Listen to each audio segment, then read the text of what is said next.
Government എന്തുകൊണ്ടാണ് slow ആയിട്ട് move ആവുന്നത്? ബിസിനസ് പ്രോസസ് ഓർഗനൈസേഷൻ വളരെ ഫാസ്റ്റ് ആണ്. കാരണം അവിടെയുള്ള ഓരോ വ്യക്തിയും ഓരോ ഡിപ്പാർട്ട്മെൻറ്റും ഓഡിറ്റിങ്ങിന് വിധേയരാണ്. അവിടെ ഓരോ ദിവസവും ക്വാളിറ്റി അനലൈസേഷൻ ഉണ്ട്. ഫീഡ്ബാക്കുകൾ റെഫർ ചെയ്തുകൊണ്ട് അവരുടെ ക്വാളിറ്റി ഇമ്പ്രൂവ് ചെയ്യാനും അവരുടെ കസ്റ്റമറെ നിലനിർത്താനായിട്ടുള്ള എല്ലാ സംവിധാനങ്ങളും ഇമ്പ്രൂവ് ചെയ്യാനായിട്ട് അവർ ഡേ ബേസ് ചെയ്തിട്ട് തന്നെ അവർ പ്രവർത്തിക്കുന്നുണ്ട്. പക്ഷേ ഗവൺമെൻറ് പ്രോസസ് ഓർഗനൈസേഷനിൽ കറക്റ്റായിട്ടുള്ള ഓഡിറ്റിംഗ് സംവിധാനങ്ങൾ ഓരോ ദിവസവും ഇല്ല. ഇപ്പോൾ ഇവിടെ തന്നെ നമ്മൾ നോക്കൂ, 1916 നമ്മൾ വിളിച്ച് പരാതി കൊടുത്തിട്ട് ഇന്നേക്ക് 1 മാസം കഴിഞ്ഞു, ഇപ്പോഴും ആ പ്രശ്നം പരിഹരിച്ചിട്ടില്ല.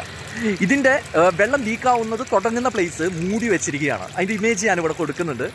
ആ പൈപ്പ് എന്ന് പറയുന്നത് തുരുമ്പ് പിടിച്ചിട്ടാണ് ഇരിക്കുന്നത്. ഓരോ ദിവസവും ആ തുരുമ്പ് വർദ്ധിക്കുക എന്നല്ലാതെ ലീക്ക് പരിഹരിക്കാനുള്ള സംവിധാനങ്ങൾ ഇവിടെ ഉണ്ടാവുന്നില്ല.